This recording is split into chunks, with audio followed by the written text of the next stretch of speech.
In June 1994, a prominent lawyer famously proclaimed, "If it doesn't fit, you must acquit," while defending his client in what was known as the trial of the century in Los Angeles.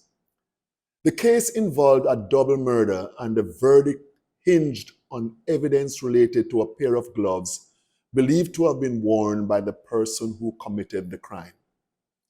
Ultimately, the jury's decision was based on the evidence presented in the court. Today, credible evidence is necessary for any belief to hold weight.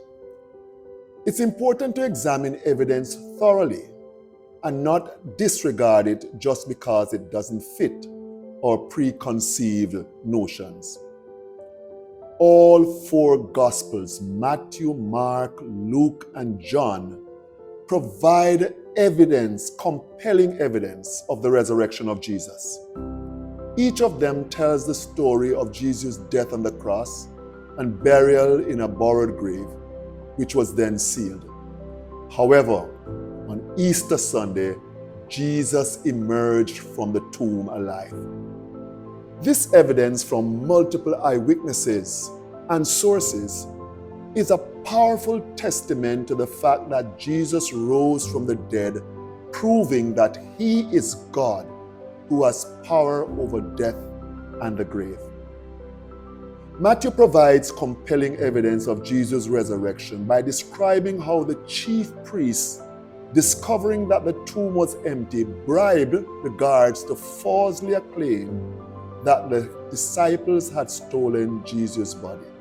Matthew 28, 11 through 15. Similarly, Mark's account delivers convincing evidence of how Pilate, before releasing Jesus' body to Joseph of Arimathea to be buried, sent a centurion to ensure that Jesus was dead. In fact, he plunged a spear in Jesus' side. Mark 15, 44 and 45. This evidence contradicts the idea that Jesus was still alive when he was placed in the tomb.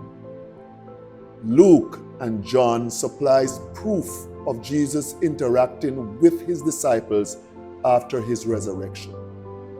John 20, 24 and 20 to 29 describes Jesus standing before Thomas, who initially doubted his resurrection and asked him to touch him.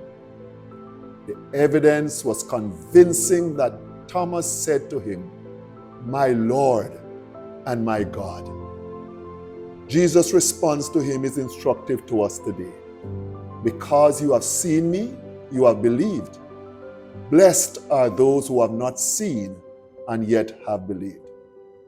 Jesus also appeared to two of his disciples on the road to Emmaus in Luke chapter 24, 13 to 35. And both Luke and John record that Jesus ate with his disciples after his resurrection, right up until the moment when he ascended. Therefore, the empty grave is powerful evidence, and there is additional proof of the resurrection of Jesus seen in the transformation of his followers. Before the resurrection, they were timid and fearful. But after witnessing Jesus rise from the dead, they were emboldened and even willing to sacrifice their lives to proclaim this resurrection message. Lastly, I too am evidence of the resurrection of Jesus. The risen Christ has radically transformed my life and given me great joy. Because he is alive, I too can live victoriously. Well, the defense rests, and the verdict is yours. What will you do with the risen Jesus?